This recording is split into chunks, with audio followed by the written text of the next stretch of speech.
Excelente, sean todas y todos bienvenidos. No sé si hay alguna consulta de lo que hemos estado viendo, algún punto que no haya quedado bien comprendido que pudiésemos reforzar. De no haber, entonces vamos a compartir esta pantalla y vamos a hablar sobre estos temas ya entrando a la unidad número 3, y en estos temas vamos a hablar acerca de lo que es el salario, las prestaciones laborales y sociales que los trabajadores tienen derecho a gozar por parte, pues, de sus patronos, porque estas prestaciones no son regalías del patrono, sino que estas prestaciones son ya de ley obligatorias que el patrono tiene que otorgarle a los trabajadores. En este sentido, entonces podemos encontrar acá algunas de las prestaciones que habla la ley como obligatoriedad para el patrono en proporcionárselas a los trabajadores. Y vamos a hablar entonces de lo que es el salario. Y quiero que nos ubiquemos en el Código de Trabajo, en el artículo 119, para que lo tengamos a la mano, y vamos a ver qué es lo que la ley establece a través de este cuerpo normativo.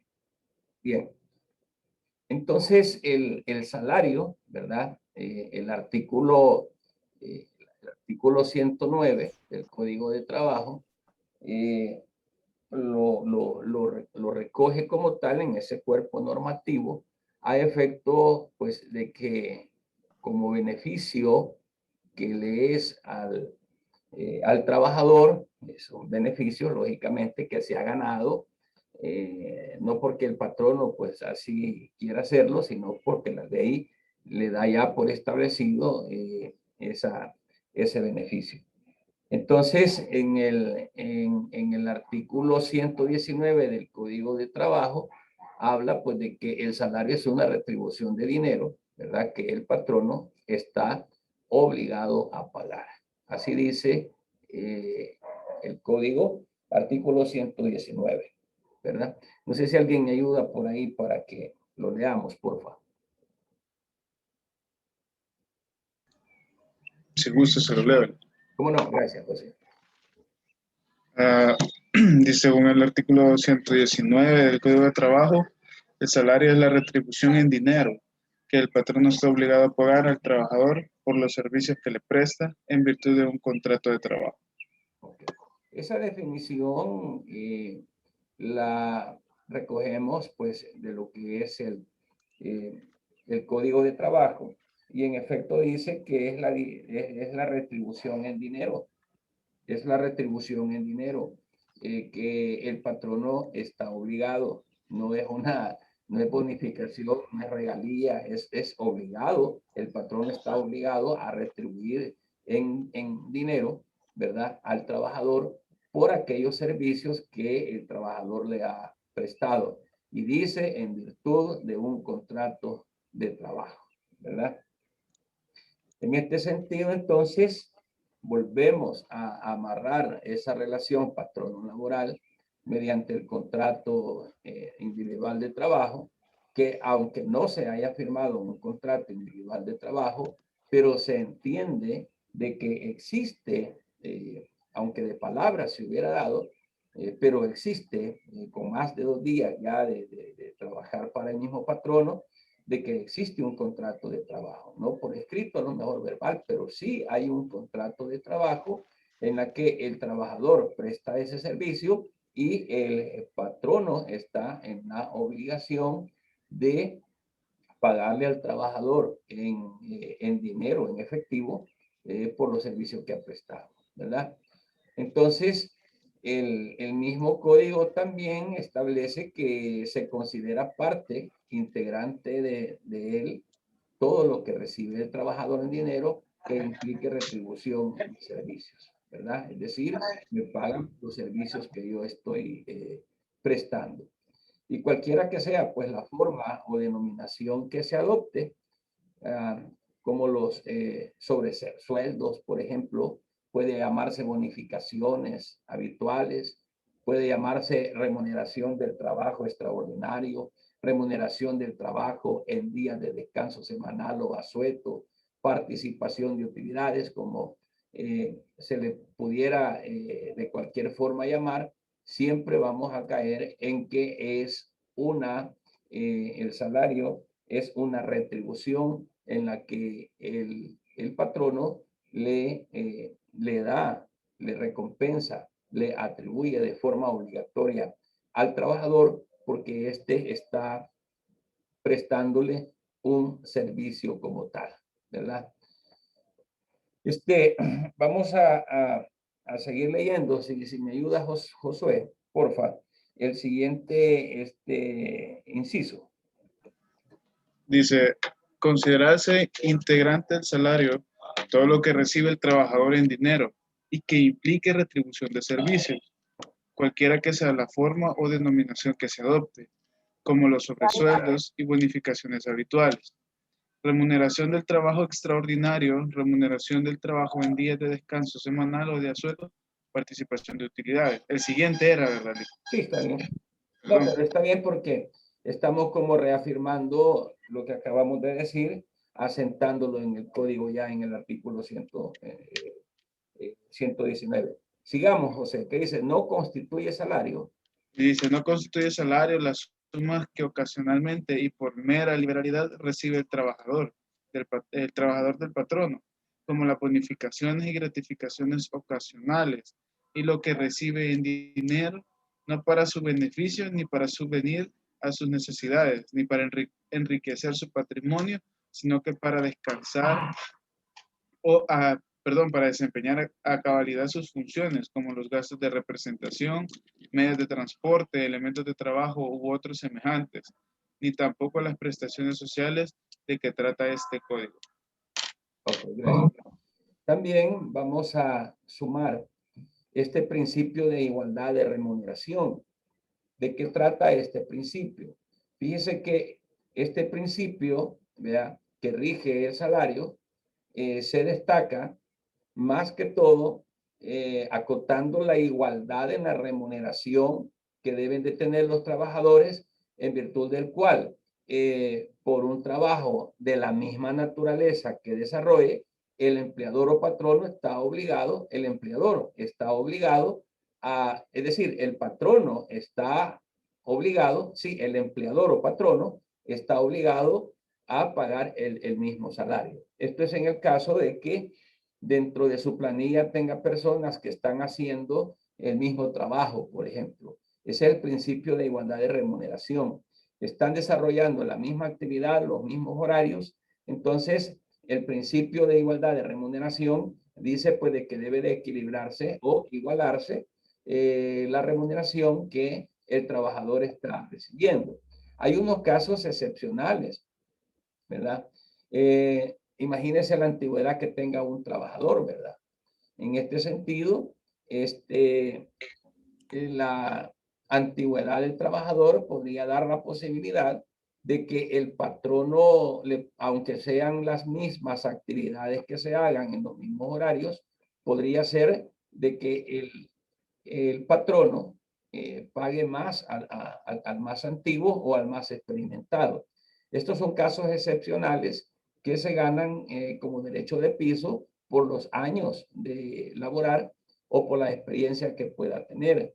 Pero en este sentido, en principio, como tal, sí, la ley establece de que se debe de pagar en calidad de salario al trabajador igual remuneración por igual actividad que están desarrollando, ¿verdad? Yo quisiera que me ayudaran y viéramos qué dice el artículo 38, ordinal primero de la Constitución, por favor.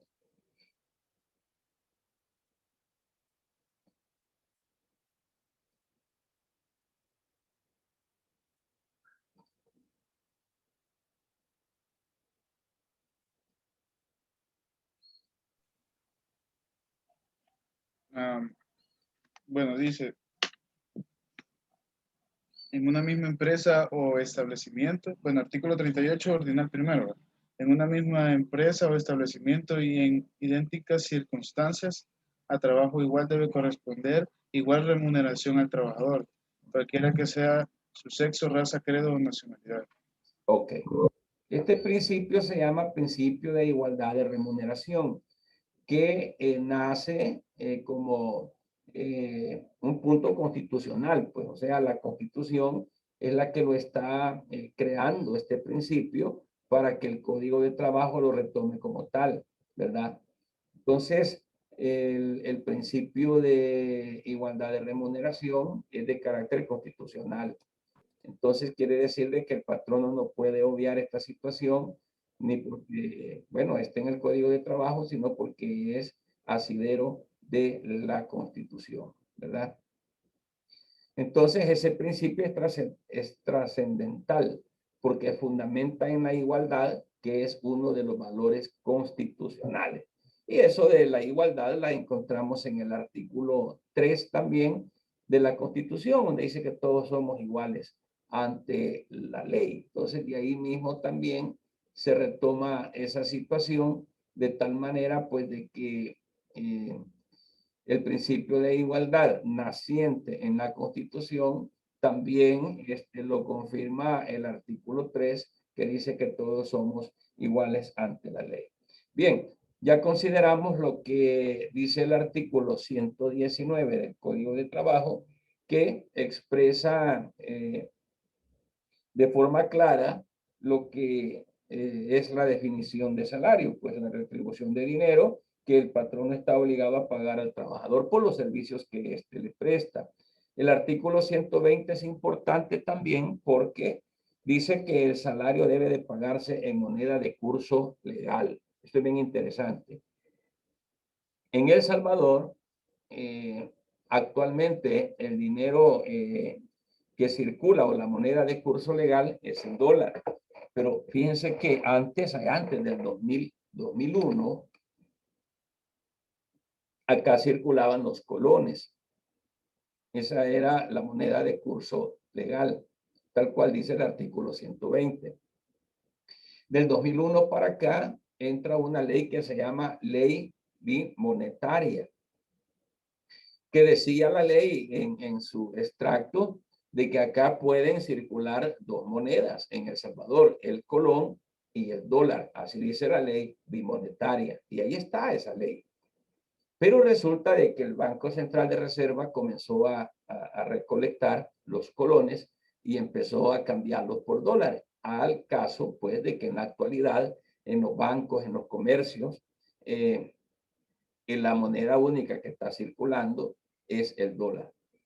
Repito, teniendo una ley bimonetaria que dice que la moneda de curso legal es el colón y es el dólar. Pero si eso fuera así, pues imagínese que un patrono le rindiera su salario al trabajador en colones a esta fecha.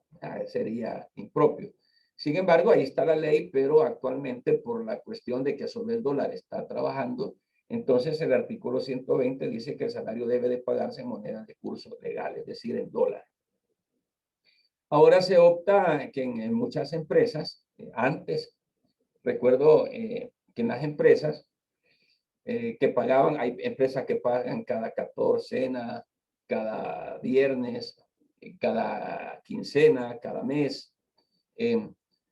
Y antes le daban a uno un sobrecito y ahí va en los billetes en efectivo que correspondían al salario de la quincena o al salario mensual. Eh, Actualmente, con la tecnología, los salarios se pagan, las empresas, la gran mayoría de empresas paga salarios, pero no está dando el efectivo, sino que usted tiene que abrir una cuenta bancaria y lo que hacen los patronos es que le depositan a su cuenta bancaria. De repente le cae un correo y le dice a usted se le ha depositado la cantidad de tanto en concepto de salario, de planilla de la empresa tal. Entonces el dinero se vuelve virtual. Entonces usted anda con una tarjetita por ahí plástica y usted anda comprando y vendiendo con esa tarjetita plástica, y hace uso pues del recurso económico porque ahí se lo depositan al banco. Entonces, como eso ya está regulado por la ley, entonces puede hacer que le paguen en efectivo o puede hacer que la empresa le digan abra una cuenta bancaria con una tarjeta de débito y ahí le vamos a depositar cada 15 o cada mes. Pero lo cierto es de que debe de pagarse en moneda de curso legal. No pueden pagarnos acá en quetzales, en espiras, no, ¿qué podemos hacer con eso? O también no se puede que el pago sea en especie, pues, ¿verdad? Le voy a pagar con un quintal de frijoles y otro quintal de maíz. No, definitivamente que no funciona así la cuestión. Vamos a leer el artículo 22. Vamos a ver quién nos echa la mano aquí.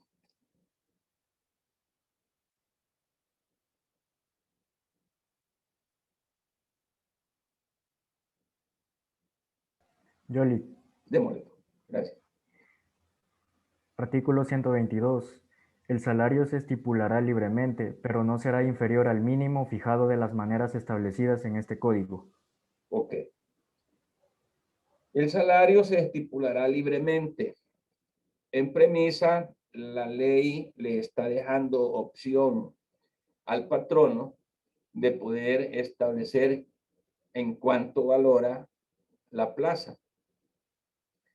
En este sentido, entonces, a lo mejor el patrono diga yo pago 500, yo pago 600, pago 350.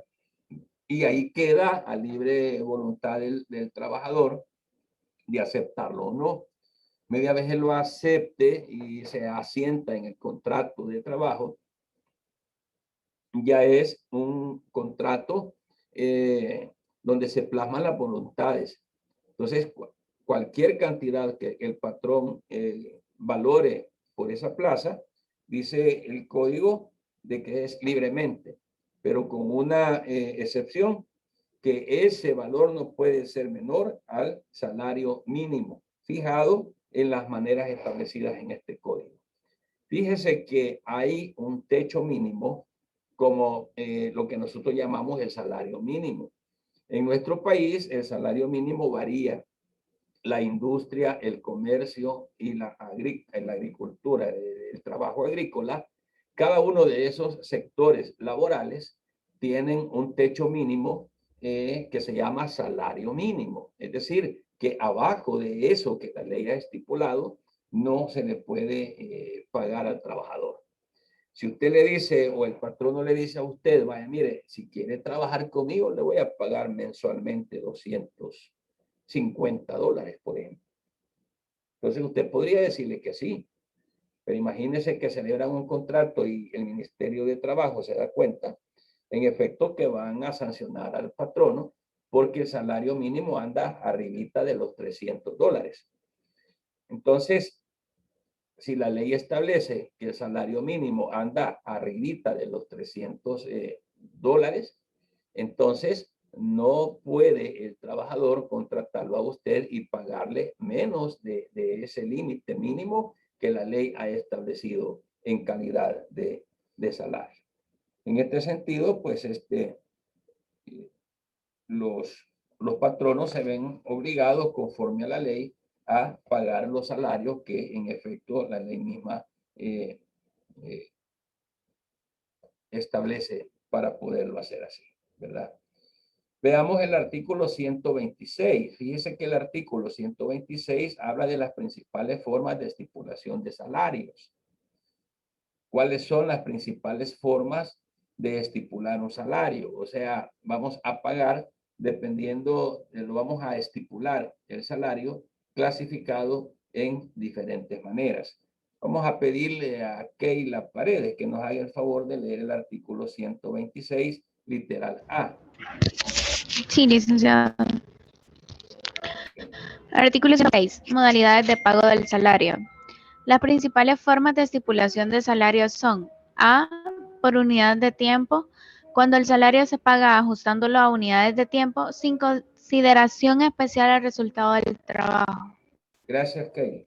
Unidad de tiempo, vaya, vamos a trabajar 8 horas, ¿ok? Sin considerar especial, dice el resultado del trabajo. Es decir, usted va a trabajar 8 horas, ese es por unidad de tiempo. Pero aquí no importa el resultado del trabajo, si lo terminé o no lo terminé, si lo hice bien o lo hice mal. Le voy a pagar 8 horas. No vamos a venir a decirle, mire, usted hizo un mal trabajo, solo le voy a pagar la mitad. No, no se puede.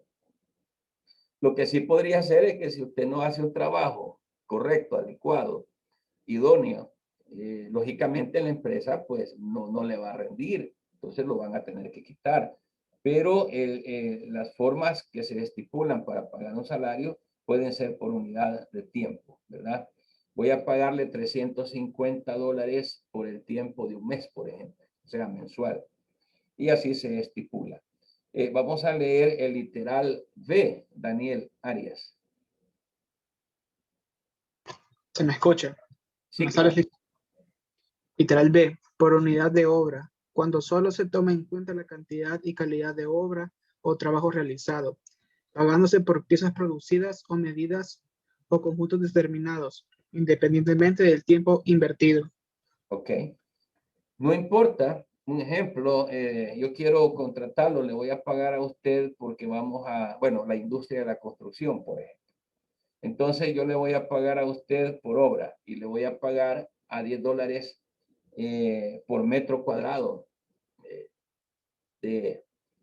Vamos a pegar ladrillo, va, el albañil va y pega ladrillos. Ok, vamos a levantar esta pared.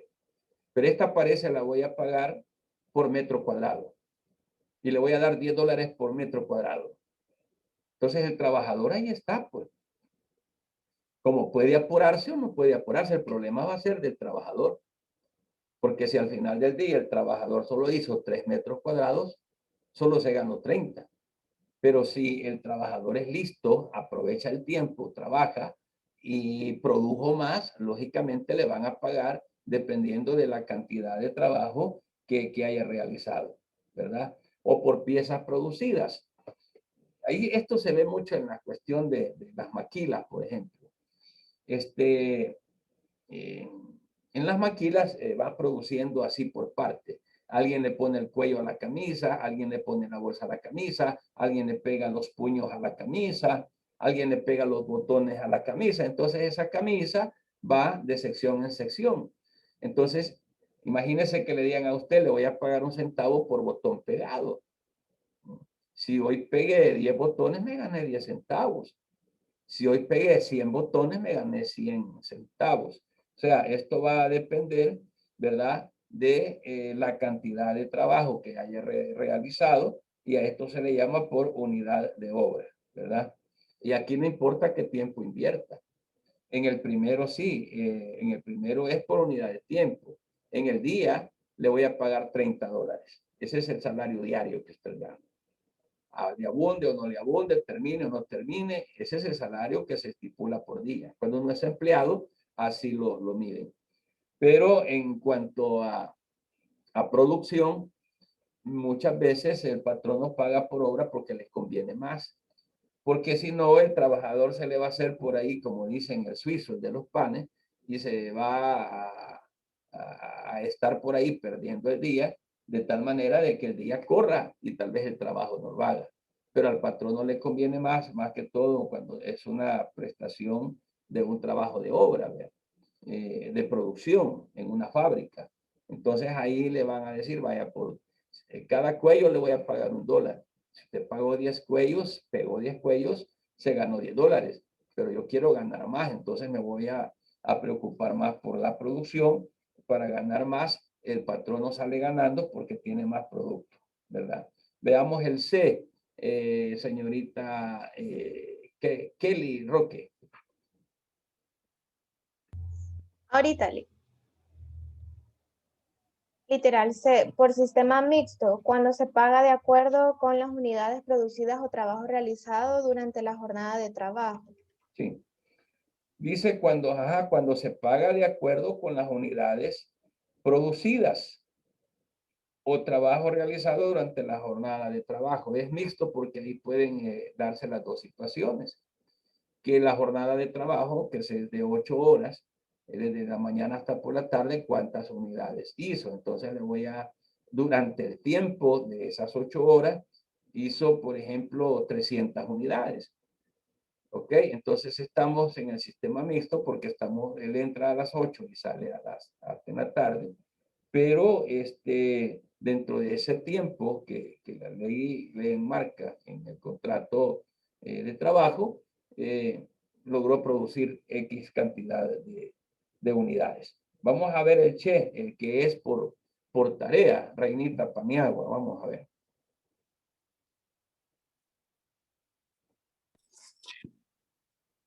Literal de por tarea, cuando el trabajador se obliga a realizar una determinada cantidad de obra o trabajo en la jornada u otro periodo de tiempo convenido, entendiéndose cumplida dicha jornada o periodo de tiempo en cuanto se haya concluido el trabajo fijado en la tarea. Okay. Esto se da y se oye mucho en el campo. Vamos a sacar una tarea, 2 tareas, 3 tareas. Por eso dice cuando el trabajador se obliga a realizar una determinada cantidad de obra. Por ejemplo, vamos a sembrar 2 que 3 manzanas por ahí de tierra y entonces yo le voy a pagar por manzana. Esa es su tarea, va a ser sembrar esta manzana de tierra, ¿verdad? O sembrar 10 metros cuadrados, por ejemplo, de cultivo X. Entonces, dependiendo del trabajo al que se obliga a realizar esa persona, o sea, esa cantidad de trabajo que una persona se obliga a realizar en un tiempo determinado. Bueno, yo le voy a una tarea. Durante el día, su tarea va a ser ponerle 500 botones a las camisas, por decir algo. Esa es su tarea. Entonces, en el caso de un abogado, yo le voy a decir, mire, le voy a dar de tarea de que en el día me haga 4 escrituras. Por ejemplo, usted tiene su salario, pero a la par de todo ello, se le está acompañando a usted con una exigencia de una cantidad de trabajo determinada. Vamos a ver la otra forma estipulada de pagar un salario, el literal D. Le vamos a pedir a Diego Fino que nos haga el favor de leernos el literal D. Literal D por comisión. Cuando el trabajador recibe un porcentaje o cantidad convenida por cada una de las operaciones que realiza. Si la comisión resultante fuere inferior al salario mínimo establecido, se pagará este último. La comisión se vengará desde el momento en el que se hubiere perfeccionado la operación respectiva. Pero si la operación diese origen a varios pagos en distintas fechas, podrán convenirse comisiones por determinado número de pagos, en cuyo caso las comisiones se devengarán desde el momento en que tales pagos fuesen efectuados. De la liquidación a que se refiere la regla 3 del artículo 130, el patrono deberá entregar al trabajador una copia firmada. El incumplimiento de esta obligación dará lugar, en caso de conflicto, a que se tengan por ciertas cuantías reclamadas por el trabajador en su demanda. Ok, gracias, Diego. Estos pagos de comisión, por lo general, se utilizan cuando contratamos vendedores. Un ejemplo, la empresa X tiene, por ejemplo, ejecutivos de venta. Yo te voy a pagar por comisión, le dice. Te voy a dar el 10% ahorita y el resto va a ser dependiendo de la labor que hagas. Por ejemplo, si estamos hablando de un ejecutivo de ventas, entonces el patrono le paga por comisión. Te voy a dar $3 por cada producto vendido, por decir algo. De base, te voy a dar, en algunas empresas dicen, te voy a dar de base $500. Y de ahí para allá, tu salario va a ser a comisión. Es decir, si logras poner en el mercado, si logras vender, es decir, el producto que estoy yo produciendo, te voy a pagar dependiendo de las cantidades de ventas que tú hagas. ¿verdad? Te voy a dar por las ventas, te voy a dar el 3%, por decir algo. Entonces, el ejecutivo de venta vende, pues este mes vendió la cantidad, por ejemplo, de $500 en producto.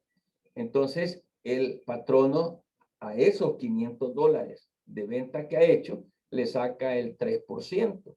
Y entonces, el 3% de 500, vamos a ver cuánto es. 500 por 0.03. Ahí está.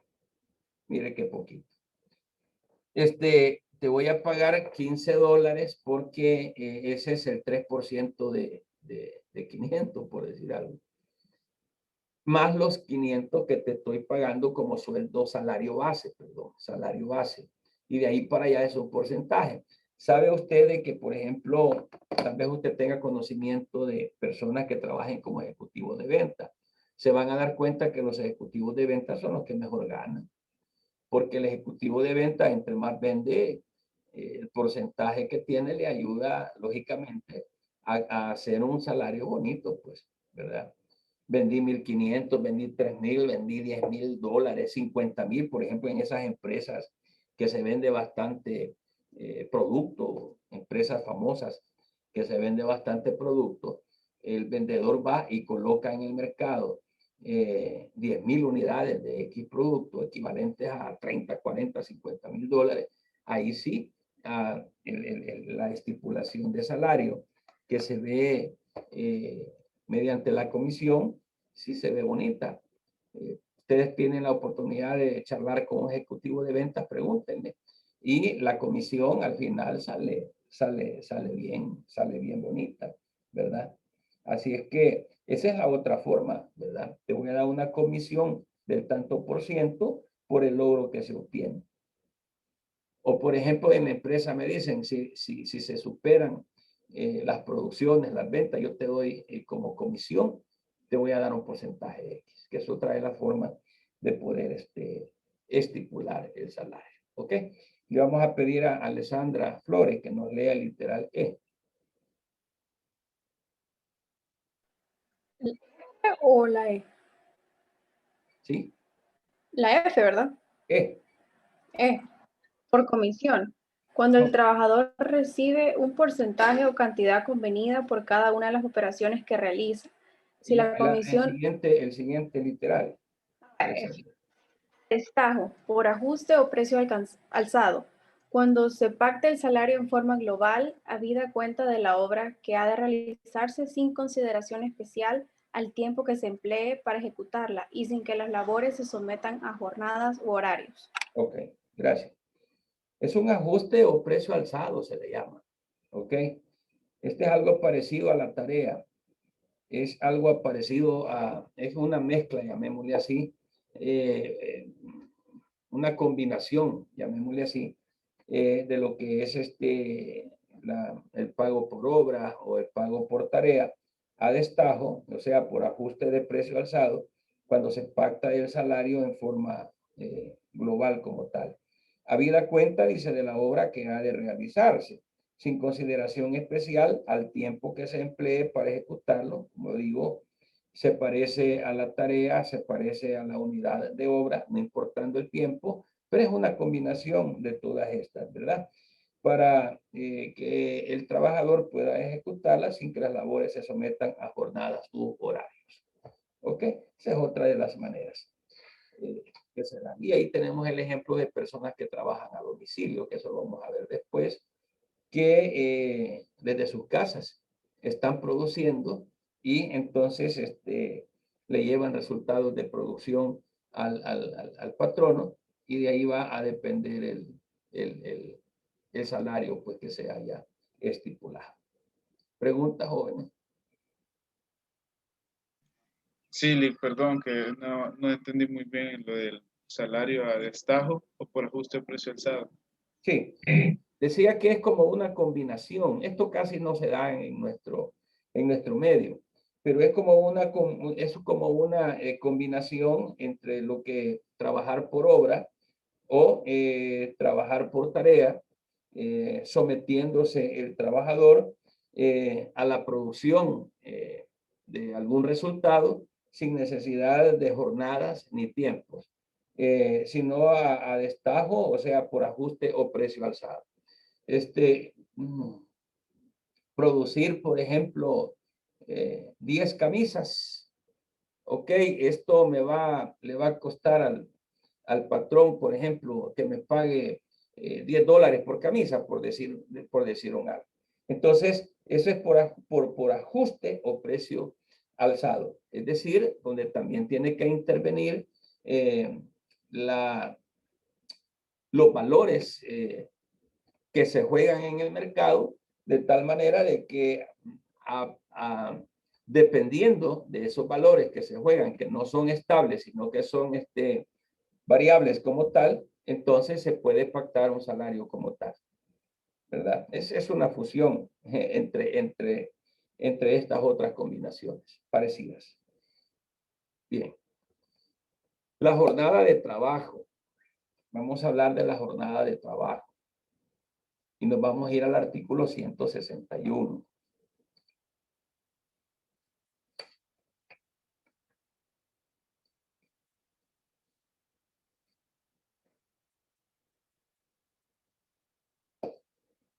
Del artículo 61 vamos a hablar un poco acerca de lo que es la definición de la jornada de trabajo. ¿Cuáles son los fundamentos doctrinarios? ¿Cuál es el desarrollo normativo? Lo vamos a ver. Vamos a ver también los distintos tipos de jornadas, las jornadas continuas, las limitaciones que la ley pone a las jornadas, el trabajo extraordinario y la forma también de cómo es que se calcula el pago en este tipo de jornadas. Ok. Permítanme un segundito, por favor.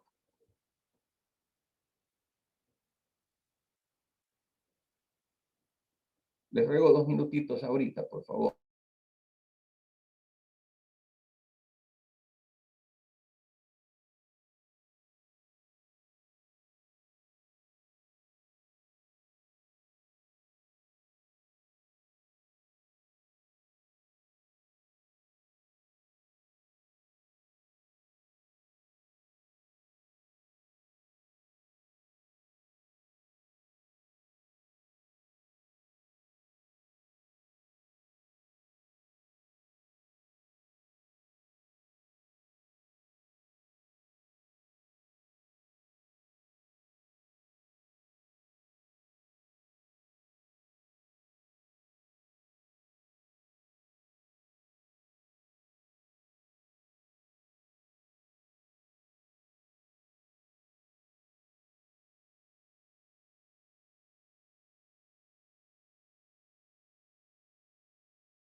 Ok, veamos entonces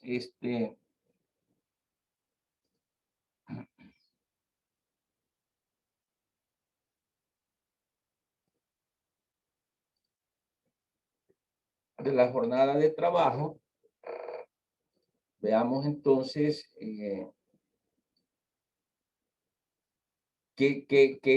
cuál es la jornada de trabajo. Cuando hablamos de jornada de trabajo, nos estamos refiriendo a todo el tiempo durante el cual el trabajador se encuentra a disposición del patrono. Esa es la jornada laboral. Todo el tiempo mediante el cual el trabajador se encuentra a la disposición del patrono.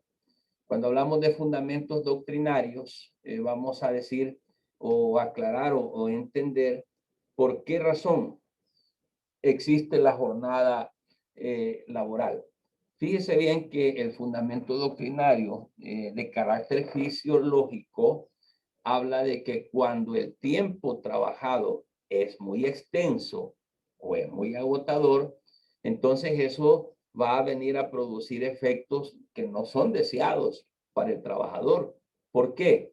Porque cuando las jornadas de trabajo son muy extensas o muy agotadoras, entonces resulta de que va a causar fatiga física al trabajador o puede causar desconcentración intelectual. Entonces, cuando eso sucede, el trabajador está menos alerta en el trabajo o en el cumplimiento de sus tareas. Es decir, somos humanos y como humanos, el trabajar más de lo que el cuerpo puede dar, esto ocasiona entonces que ya un trabajador con una jornada extensa no se concentra, no hace bien su trabajo, hay agotamiento.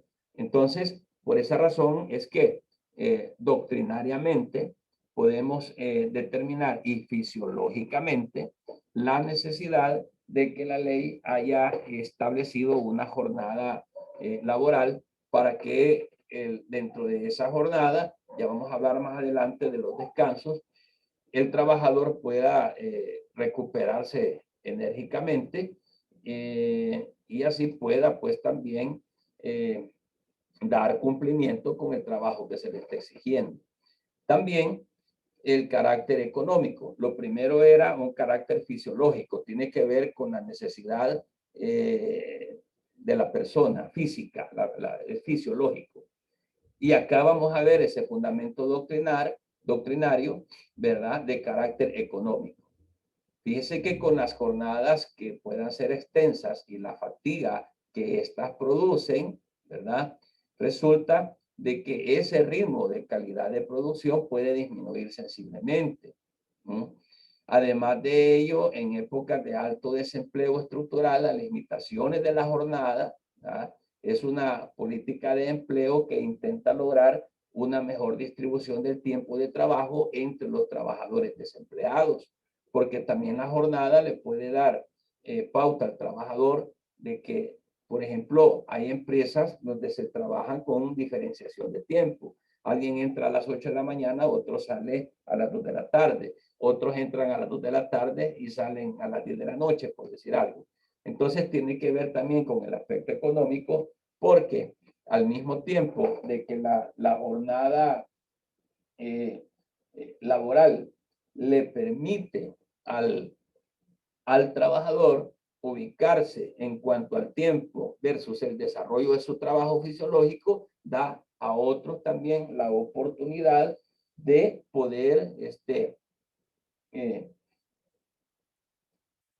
obtener también actividades y más oportunidad de empleo de diferentes personas. Sí, esto más que todo se da en las empresas, en las productoras, que trabajan día y noche, por ejemplo. Imagínese un mismo trabajador trabajando las 24 horas solo él. Entonces, no, hombre, se agota, no es posible, no, físicamente no se puede. Por eso es que se establecen las jornadas laborales. Por un lado, se le da la oportunidad de descanso al trabajador para una recuperación física y por el otro lado, la siguiente jornada puede ser aprovechada por otra persona y así equitativamente, pues poder alcanzar los beneficios económicos. Por otro lado, también tenemos el fundamento doctrinario familiar, pues, porque imagínese un trabajador que esté desempeñándose como tal todos los días, día y noche, entonces, ¿cómo cubrirá o lograr atender las necesidades familiares y cómo va a lograr mantener el núcleo familiar unido. Entonces, las jornadas no pueden ser muy extensas. ¿Ya? Usted es un trabajador con cierta jornada, hay un descanso, dedica a su familia, ¿verdad? Por lo cual se establecen, según la ley, jornadas en nuestro país de 8 horas, lo que deja pues atrás esas 8 horas de trabajo para luego desarrollar una vida personal, una vida familiar, una vida en común como tal. En este sentido, entonces podemos encontrar de que el dividir el trabajo en jornadas, no solamente de forma jurídica, que porque así se establece, lo vamos a decir, sino que también por la necesidad que el trabajador tiene económica, necesidad fisiológica que tiene que ver con el cansancio y la recuperación del cansancio físico, y también pues por cuestiones familiares. Aunque hay personas que solo trabajando pasan, ¿verdad? Y que no atienden a la familia, que aunque cansados se van en horas extras y baja de la ansiedad, esas son otras cosas ya que tienen que ver con la ansiedad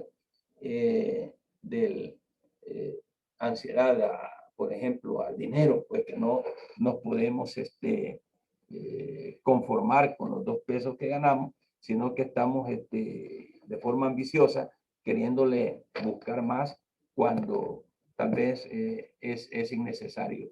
Ok, esa situación. Permítanme un segundo que esto se está caminando ya. Bien, entonces vamos a ver con relación a la jornada de trabajo, qué es lo que dice, por ejemplo, el artículo 38 de la Constitución. Si alguien me ayuda, por favor. Artículo 38 de la Constitución. Sí, justo lo leo yo. Vaya, gracias.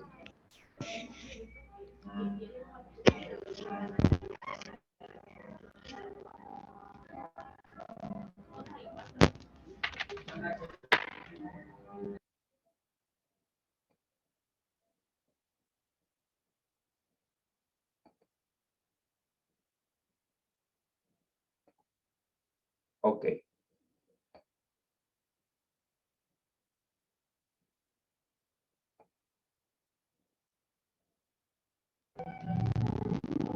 Ahorita voy. Vamos a ver.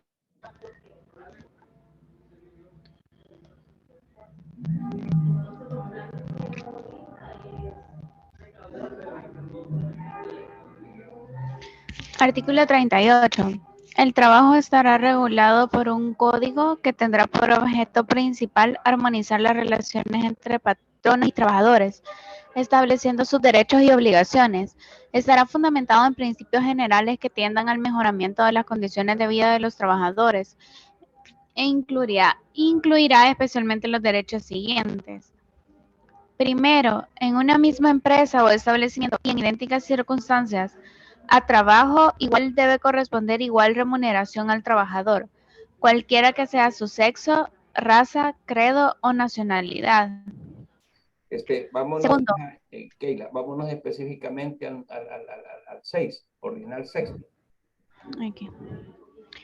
Sexto, la jornada ordinaria de trabajo efectivo diurno no excederá de 8 horas y la semana laboral de 44 horas.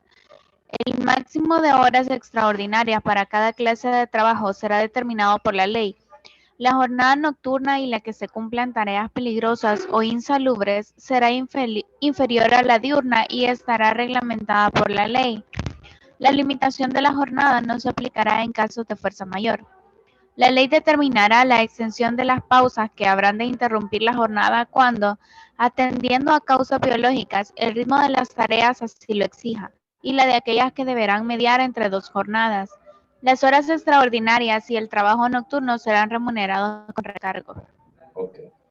Vamos a ver hasta ahí.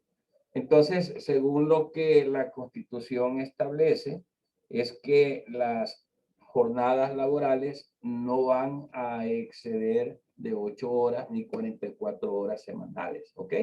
Y de ahí pues se van a desprender los derechos de salario que cada uno tenga, de tal manera de que podamos cumplir con lo que establece la Constitución, ¿verdad?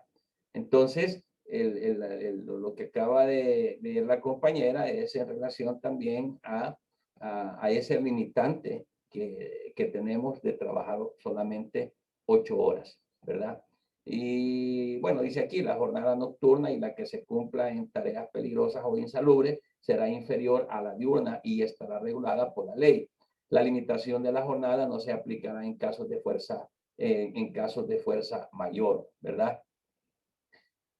Cuando dice que la limitación de la jornada no se aplica en casos de fuerza mayor, se está refiriendo pues a alguna necesidad que se tenga extemporánea o que no esté dentro de las posibilidades del patrono. Una emergencia, por ejemplo, dependiendo del tipo de trabajo que se esté haciendo, ¿verdad? Por consiguiente, va a ser la ley la que va a determinar la extensión de esas pausas, ¿verdad? Porque dentro de las jornadas, por eso se llama jornada, porque hay pausas dentro del ciclo laboral. Si su jornada es de 8 de la mañana, por ejemplo, hasta las 4 o 5 de la tarde, contemos 8 horas por ahí. Entonces, usted va a tener pausas en el día. A lo mejor tenga una pausa para almorzar.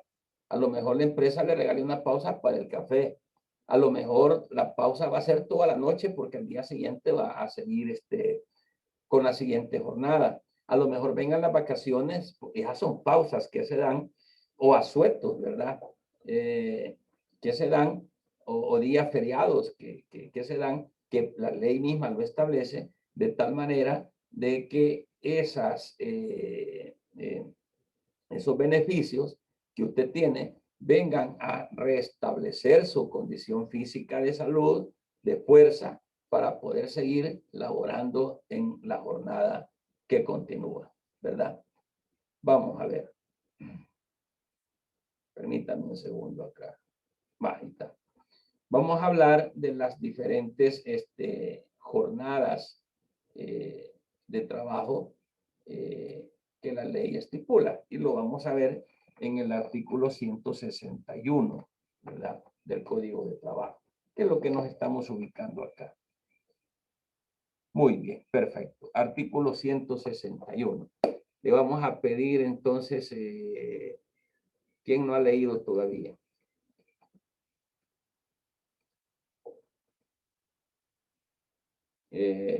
Ulises ya leyó. Leamos, Ulises, el artículo 161.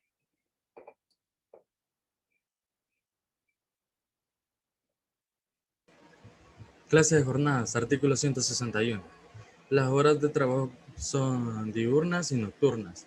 Las diurnas están comprendidas entre las 6 horas y las 19 horas de un mismo día, y las nocturnas entre las 19 horas de un día y las 6 horas del siguiente día. La jornada ordinaria de trabajo efectivo diurno, salvo las excepciones legales, no excederán de 8 horas diarias, ni las nocturnas de 6. La jornada de trabajo que comprenda más de 4 horas nocturnas será considerada diurno para efecto de su duración. La semana laboral diurno no excederá de 44 horas ni la nocturna de 39 horas. Ok, gracias. Bien, ya vimos entonces en el artículo 161 que la jornada únicamente es por 8 horas, comprendidas entre las 6 de la mañana y las 7 de la noche de un mismo día. Esa es la jornada diurna. Desde las 6 de la mañana a las 7 de la noche se considera una jornada diurna que no puede exceder más de 8 horas. La jornada de trabajo efectiva diurna, por regla general, no puede exceder, ese día no puede exceder de 8 horas diarias ni 44 horas semanales. Eso lo dice la ley. Hay casos excepcionales que la ley permite, ¿verdad? En la que usted puede trabajar más que las 8 horas, pero a eso ya vamos a hablar de las horas extras, horas extraordinarias. Vamos a ver. Entonces, esas jornadas de trabajo, ¿verdad? O esas horas de trabajo pueden ser diurnas, dice la ley, o pueden ser nocturnas, ¿verdad? Entre las 6 horas y las 19 horas de un mismo día, es decir, lo que estamos leyendo acá, 6 de la mañana a 7 de la noche. Y las nocturnas entre las 7 de la noche de un mismo día y las 6 horas del día siguiente. Esos son los dos cortes que la ley da entre lo que es la jornada diurna y la jornada nocturna. Entonces, la jornada ordinaria de trabajo efectiva diurna, ¿verdad?, no puede exceder de 8 horas, salvo las excepciones, dice la ley, que ya las vamos a ver cuáles son esas excepciones, ¿verdad? De lo contrario, no pueden exceder de 8 horas diarias. Ni la nocturna de 7 horas. Oiga bien la diferencia. Cuando en la jornada laboral es diurna, es 8 horas. Cuando la jornada es nocturna, solamente son 7 horas. Oiga bien, son 7 horas. Cuando la jornada, dice la ley, cuando la jornada de trabajo que comprenda más de 4 horas nocturnas, será considerada nocturna para el efecto de su duración, toda la noche. La semana laboral diurna no excederá de 44 horas, ni la nocturna de 39. La semana laboral de día, la diurna, debe de ser de 44 horas únicamente. Y de noche solo 39, ¿verdad? Luego aquí habla de los trabajos que se realizan en, en lugares insalubres. Cuando se trabaja en un lugar insalubre, la jornada no puede exceder de 7 horas diarias, ni de 39 horas semanales, si fueren diurnas. Y si fueren nocturnas, de 6 horas diarias y de 36 horas semanales, ¿verdad? En los casos de este artículo, la jornada de trabajo que comprenda más de 3,5 horas nocturnas será considerada nocturna para los efectos de la duración. Es decir, para que se vea el límite entre lo que es diurno y nocturno, porque si no el patrón va a estar diciendo, no, es diurno, ¿verdad? Entonces te voy a pagar como que fueran horas de día y a lo mejor no sea ese el caso, que le estén pagando horas nocturnas como que si las ha trabajado de día. Muy bien, entonces eso es lo que estábamos leyendo acá. El artículo 162 habla de las tareas peligrosas o insalubres como tal. Muy bien, le vamos a pedir a Gloria Zelaya, creo que lo han leído, que nos ayude con el artículo 162, por favor. Artículo 162, jornadas máximas en actividades peligrosas o insalubres.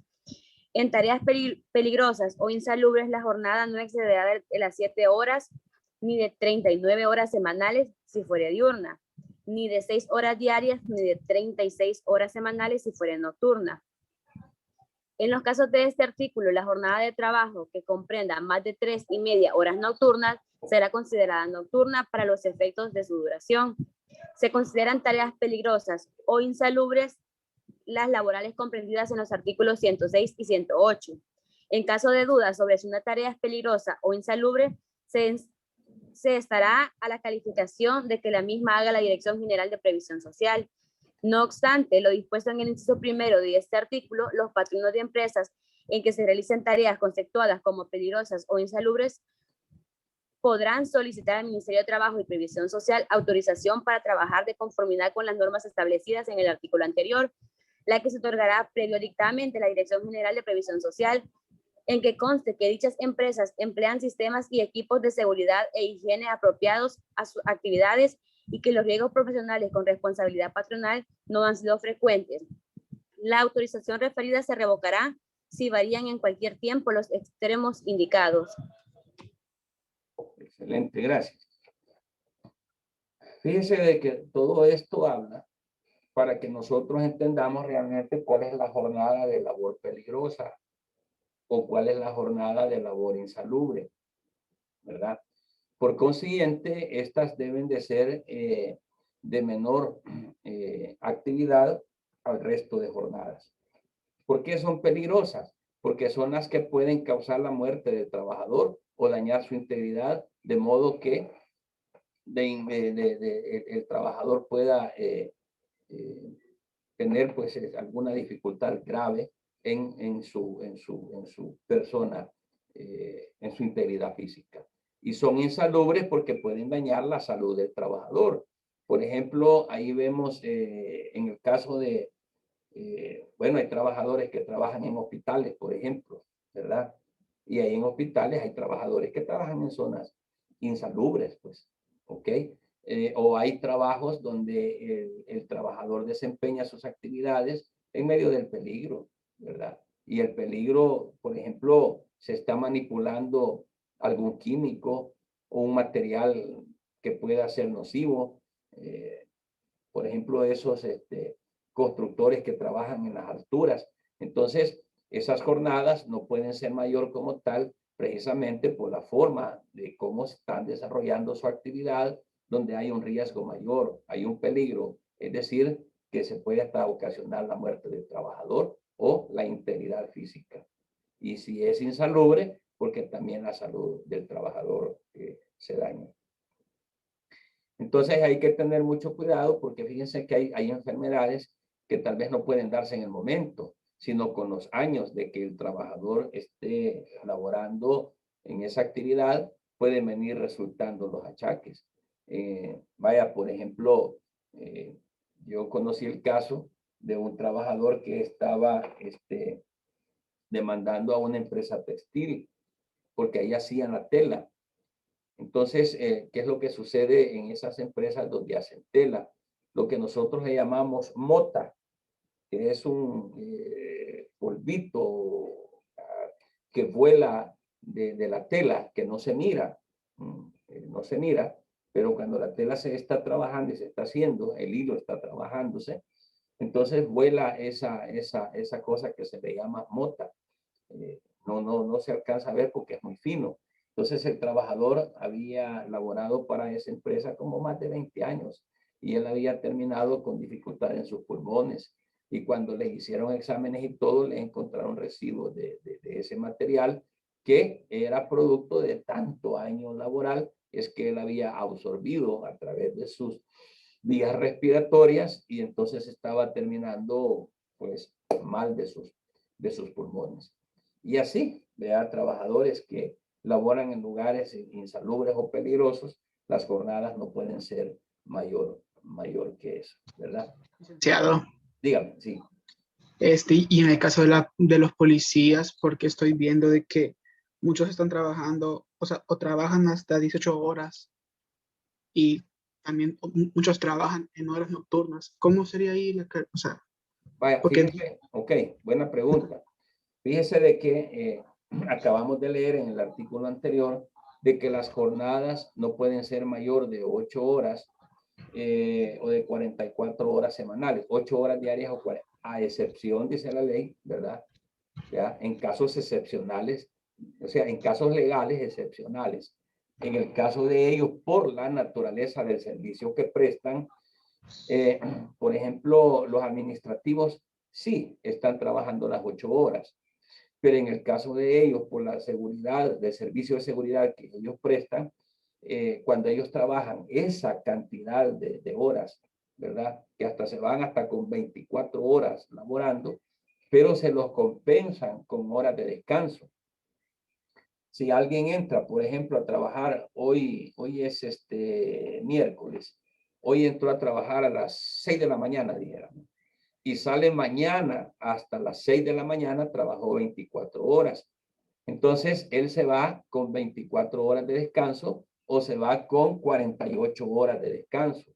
Entonces, pero ese es un régimen especial por el tipo de servicio. ¿La ley lo permite? Sí, porque ese es un caso excepcional legal que la ley ha establecido, pero que si él trabaja 24 horas seguidas, por decir algo, pero en las siguientes 24 o 48 horas se las están dando en compensación de descanso. Entonces, no sé, aunque si hay fatiga, porque imagínense trabajar 24 horas todo el día, toda la noche despierto, claro, lógicamente hay fatiga, pero se compensa con otro tiempo superior para que esta persona descanse. Son regímenes especiales por el tipo de servicio que estos prestan.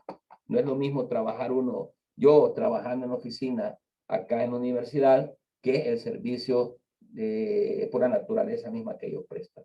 ¿Ok? Muy bien.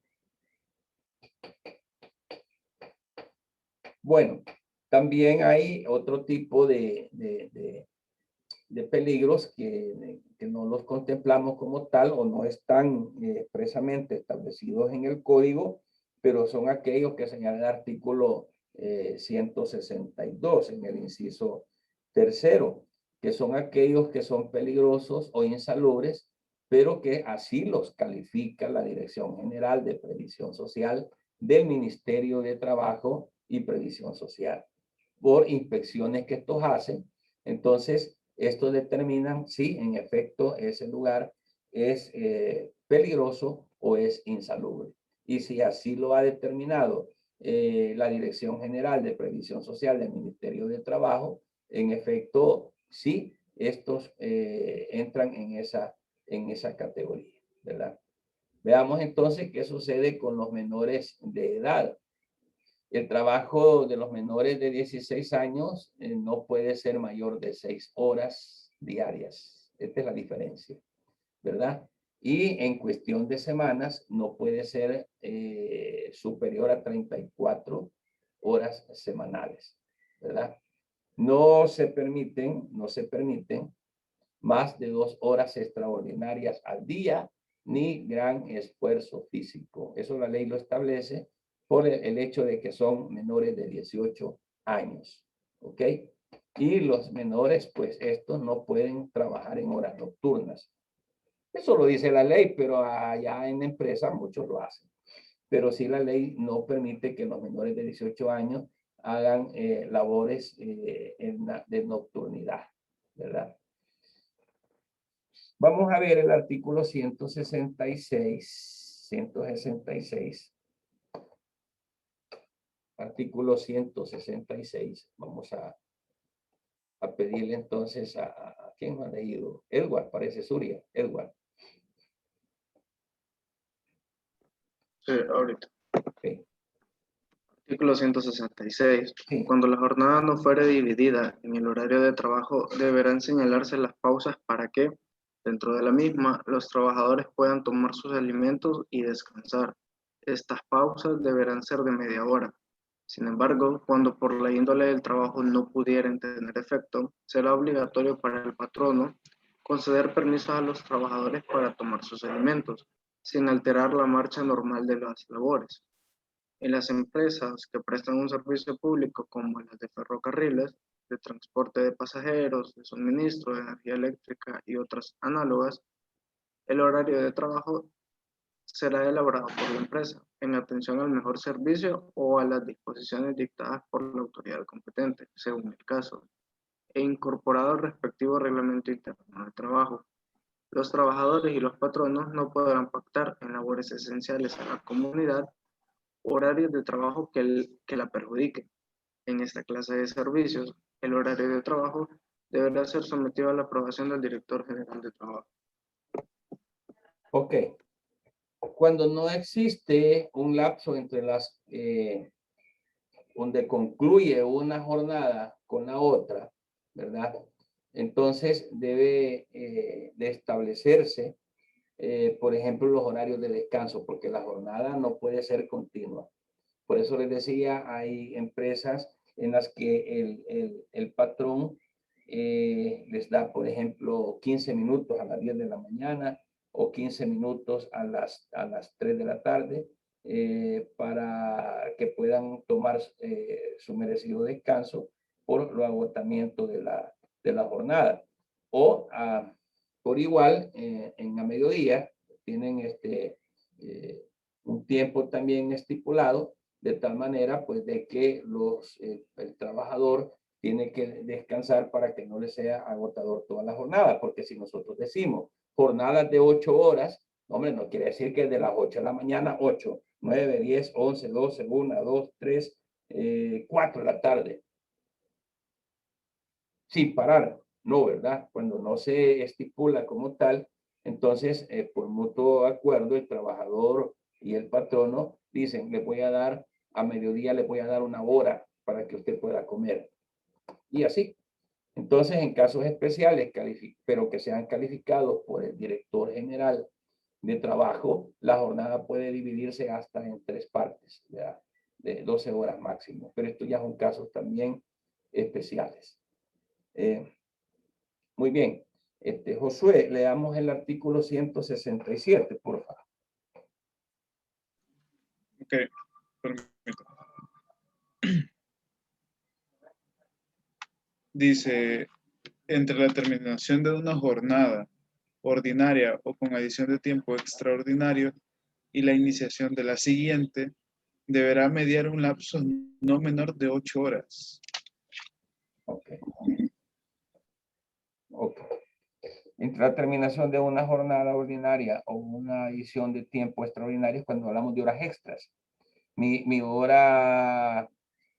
jornada natural o normal o legal es de 8 horas, termino a las 4 de la tarde. Pero de repente tengo que hacer horas extras. Entonces dice, entre la terminación de una jornada ordinaria o con adición de tiempo extraordinario y la iniciación de la siguiente, deberá mediar un lapso no menor de 8 horas, ¿verdad? Es decir, de una jornada con la otra en relación a las horas extras. Pues imagínense que yo trabajo, y es que esto tendría que ser lo legal, pero a veces no se da. Trabajo hasta las 4 y me dicen, mire, tiene que trabajar otras 4 horas más de horas extras, ¿verdad? Dicen que tiene que haber un lapso, salgo a las 4, 5, 6, 7, 8, ¿va? 4 horas más, pero estas son extras.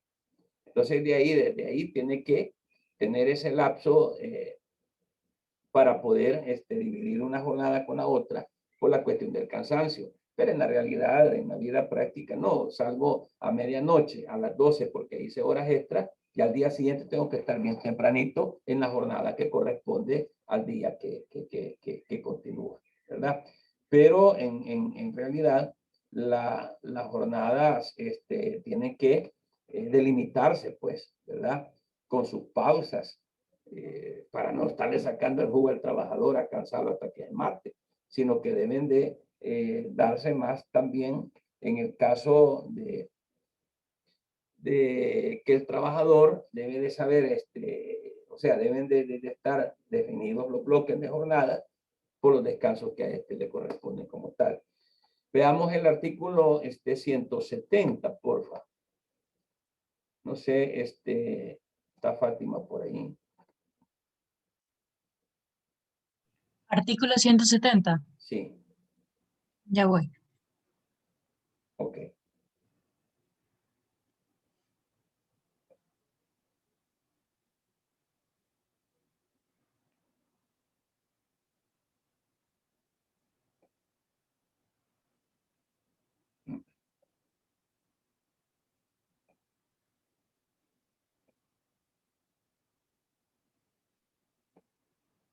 Ya voy.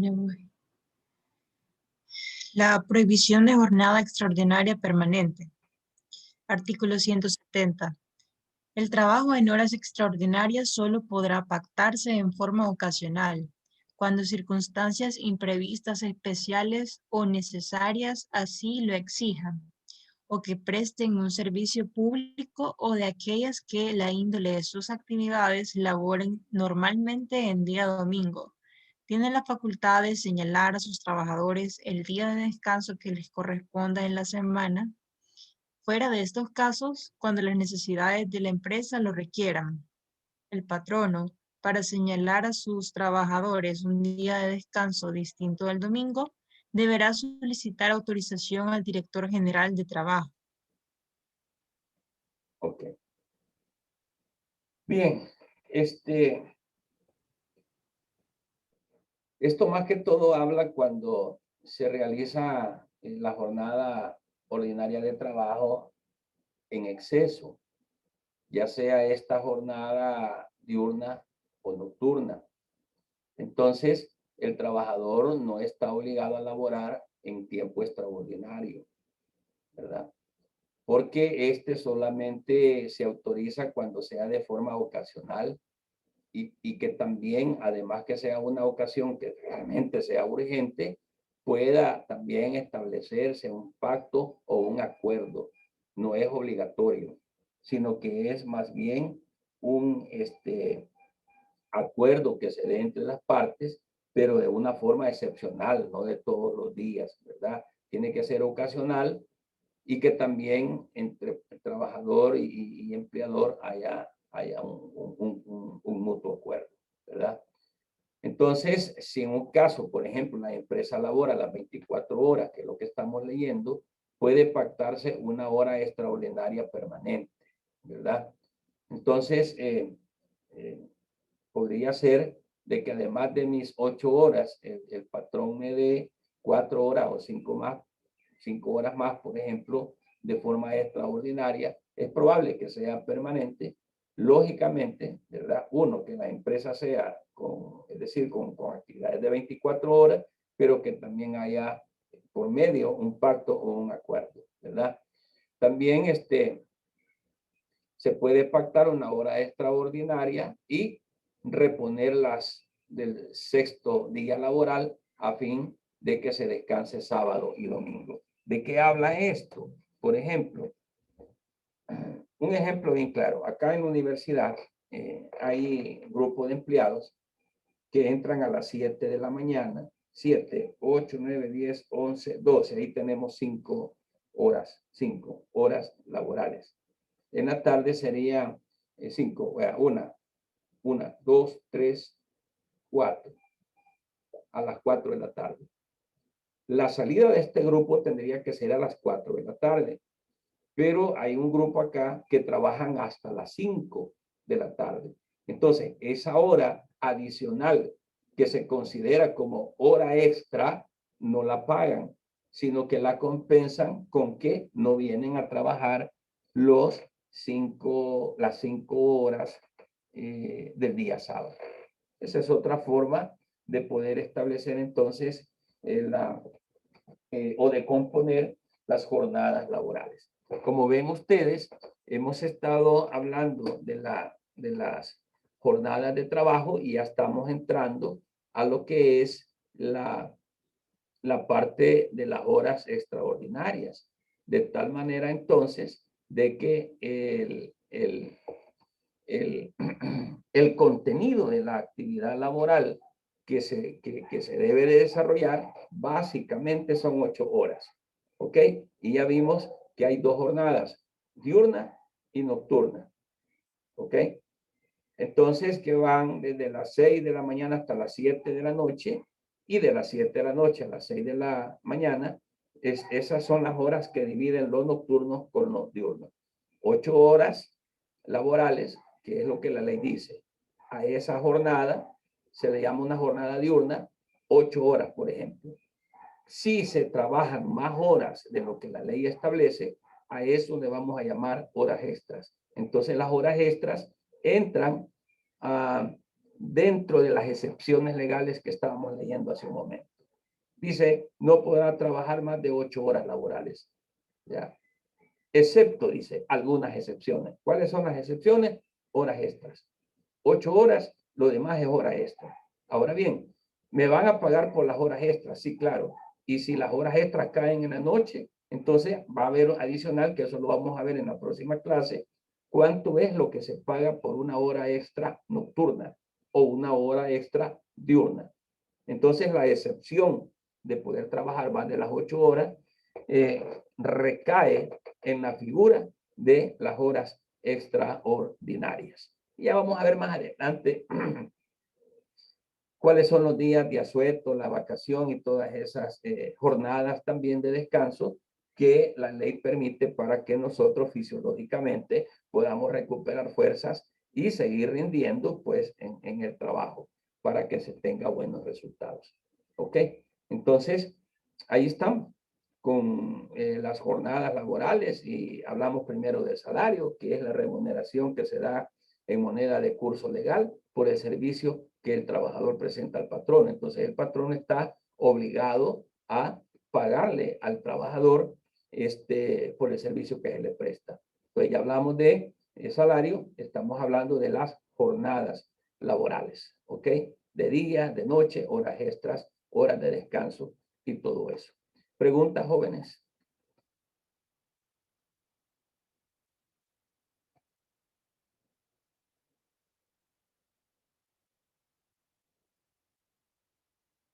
No sé si hay preguntas. Si no hay preguntas, entonces vamos a ir llegando hasta acá con la clase. Invitarles para que vayamos alistándonos para la clase del día lunes, ¿verdad? Del día lunes. Aparentemente solo así como sin oficial, es decir, una noticia no oficial. Pero me van a avisar si el día lunes se va a hacer una prueba con ustedes en la clase, pues de las 5 de la tarde. Se va a hacer una prueba como un examen, que no va a tener como, si lo aplaza no hay problema, no tiene valor, sino que es una prueba que se va a hacer con relación al trabajo de los exámenes en plataforma. Pero si eso es así, yo les avisaría para que se alisten y si el lunes a la hora de las 5 no les pasaría el video, sino que estaríamos presencial, entraríamos a la plataforma, pero yo les voy a avisar. Entraríamos al Zoom por medio de la plataforma y vamos a hacer un plan piloto de un control de examen. Algo así me dijeron, pero no es oficial, solo se los adelanto para que ustedes tengan idea de que tal vez el día lunes podamos vernos a través de Zoom. Yo les avisaría de todas maneras a través del WhatsApp. ¿Ok? Bueno, si no hay entonces preguntas, agradecerles a todos por su atención y nos estaríamos viendo en la próxima entonces. Jóvenes, pasen buenas noches. Gracias, Lick. Buenas noches. Buenas noches, Lick. Buenas noches. Buenas noches. Buenas noches.